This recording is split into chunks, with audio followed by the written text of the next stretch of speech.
السلام وأطعموا الطعام وصلوا الأرحام صلوا والناس نيام تدخلوا الجنة بسلام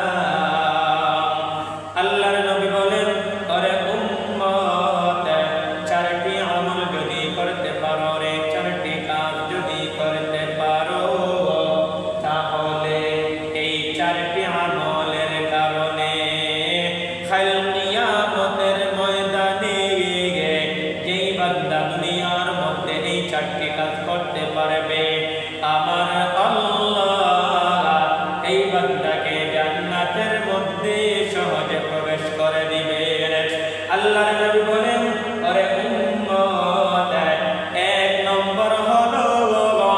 আফসুস সালাম,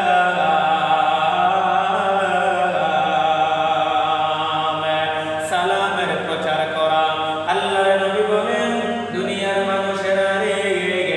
একে অন্যের সাথে যদি সালামের চর্চা করতে পারো রে, একে অন্যের সাথে দেখা হওয়ার সাথে সাথে সালাম দিয়া যদি মারহাবা জানাইতে পারো, সমাজের মধ্যে যদি সালামের প্রচেষ্টা করতে পারো রে, সমাজের মধ্যে যদি সালামের প্রচলন করতে পারো, ঘরের মধ্যে যদি সালামের প্রচলন করতে পারো, নিজের বাবা নিজের ছেলেকে যদি সালাম দিয়ে আসসালামু আলাইকুম ওয়া রাহমাতুল্লাহ, আল্লাহর নবী বলেন, এরে উম্মত, সালাম হলো শান্তির বাণী। বাবা যদি তার ছেলেকে সালাম দিয়ে সম্বর্ধনা জানায়, একদিন, দুই দিন, তিন দিন যদি আপন বাবা নিজের ছেলেকে সালাম দেয়, ওরে মুসল্লিয়ানে কেরাম ভাই, ভালো করে জানিয়ে রাখবেন, এই সন্তান যতই বেয়াদব হোক না কেন, শরম লেগে যাবে, সালামের আসর তার উপর পড়ে যাবে রে। এক সময় বাবা আর সালাম করা লাগবে না, সন্তান সালাম দিয়ে বাবাকে বরণ করবে। আল্লাহর নবী বলেন, ওরে উম্মত, এক নম্বর কাজ হলো, এক নম্বর আমল হলো আফসুস সালাম, সালামের প্রচলন করা, সমাজের মধ্যে সালামের প্রচলন করা, নিজের ঘরের মধ্যে সালামের প্রচলন করা। স্বামী যদি তার স্ত্রীকে সালাম দিয়ে,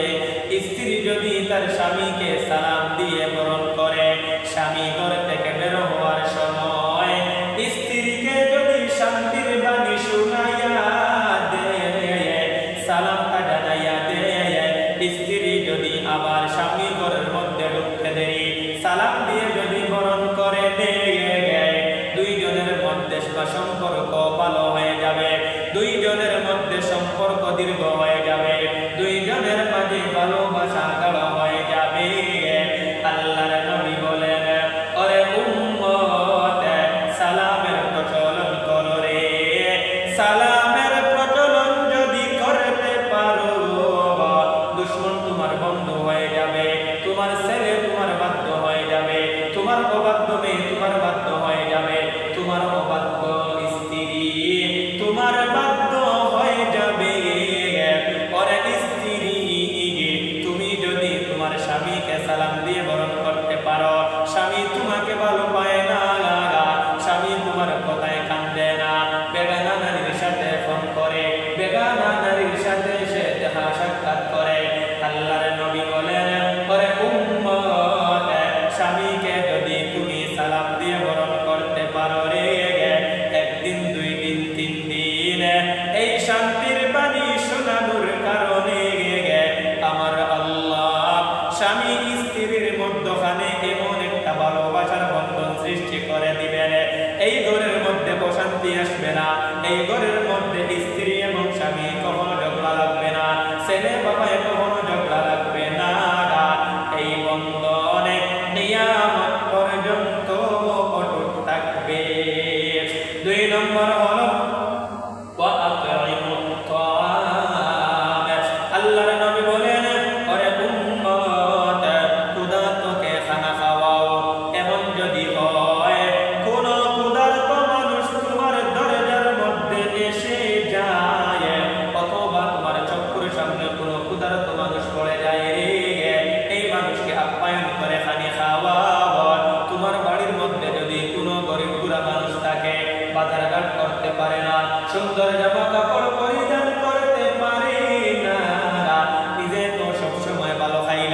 নিজে এত সব সময় বাজারে ঘাট করলা, নিজের প্রতিবেশীর খবর লইলা না। আল্লাহর নবী বলেন, প্রতিবেশীর মাঝে যদি কেউ ক্ষুধার্ত থাকে, দুনিয়ার মধ্যে যে কোনো মানুষ ক্ষুধার্ত অবস্থায় যদি তোমার দরজায় এসে যায়, এই ক্ষুধার্তকে খানি খাওয়াও। এই ক্ষুধার্ত খানি খাইয়া যে পরিমাণ সে আপনার খুশি হবে, আমার নবী বলেন এর চেয়েও বেশি এই বান্দা খানি খাওয়ানির কারণে আমার আল্লাহ এই বান্দার উপর খুশি হয়ে যান। 3 নম্বর হলো ওয়াসাল্লু ওয়াসিলুল আরহাম। আল্লাহর নবী বলেন, আত্মীয়তার মাঝে বন্ধন সৃষ্টি করো রে, আত্মীয়তার বন্ধনকে ছিন্ন করো না, মায়া মহব্বতের সাথে তাদের সাথে ভালো ব্যবহার করো। আল্লাহর নবী বলেন, ওরে উম্মত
এটা